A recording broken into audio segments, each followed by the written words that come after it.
Hi guys, எல்லாருக்கும் வணக்கம். நம்ம தொடர்ந்து கிரிக்கெட் ரைடிங் பார்த்துக்கிட்டு இருக்கோம். ஸோ இன்றைக்கி ஒரு செம்மையான match. So Netherlands south Africa match நடந்துச்சு நேற்று. வாவ்!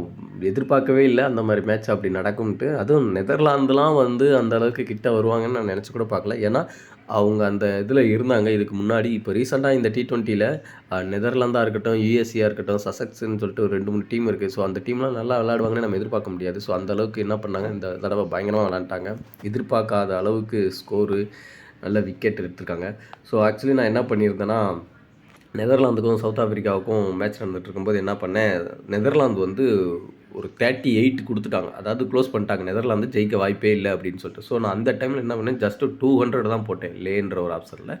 ஸோ அந்த 200ல் நான் போட்ட அமௌண்ட் என்ன ஆச்சுன்னா, அதில் நெதர்லாந்து ஜெயிச்சா 10,000 கிடைக்கிற மாதிரி இருந்துச்சு.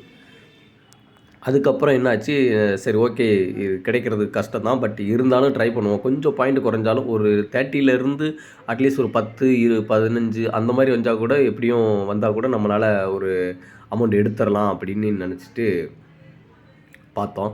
ஸோ நான் எதிர்பார்க்கவே இல்லை. ஜஸ்ட்டு அதை போட்டு கடைக்கு போயிட்டு பார்க்குறேன், நெதர்லாந்து ரூ.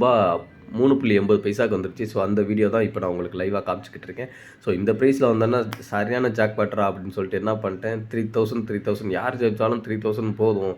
நம்ம ஒன் சைடாக விட வேணாம். ஏன்னா நெதர்லாந்து ஜெயிப்பாங்கன்னு சொல்ல முடியாது, சவுத் ஆஃப்ரிக்கா ஜெயிப்பாங்கன்னு சொல்ல முடியாது. ஸோ நம்ம 2 பேர் யார் ஜெயித்தாலும் நமக்கு ஒரு 3000 கிடைச்சா போதும், நல்ல அமௌண்ட் தான் அப்படின்னு சொல்லிட்டு உடனே புக் செட் பண்ணிவிட்டேன். செம்மையாக போச்சு அந்த மேட்ச். கடைசியில் சவுத் ஆஃப்ரிக்கா தான் அந்த மேட்ச் கிடச்சது, வின் பண்ணதுன்னு நான் நினைக்கிறேன். ஏன்னா நான் அதுக்கப்புறம் அந்த மேட்ச்சை பார்க்கல. ஏன்னா புக் செட் பண்ணிட்டோம். ஸோ இனிமேல் நமக்கு அங்கே வேலை இல்லை அப்படின்னு சொல்லிட்டு நான் வெளில வந்துட்டேன். ஸோ செம்மையான மேட்ச்சு. ஸோ இன்னும் அடுத்த ஒரு வீடியோவோடு வரேன். நல்ல மேட்ச் ஏதாவது நடந்திருக்கா அப்படின்னு பார்த்துட்டு.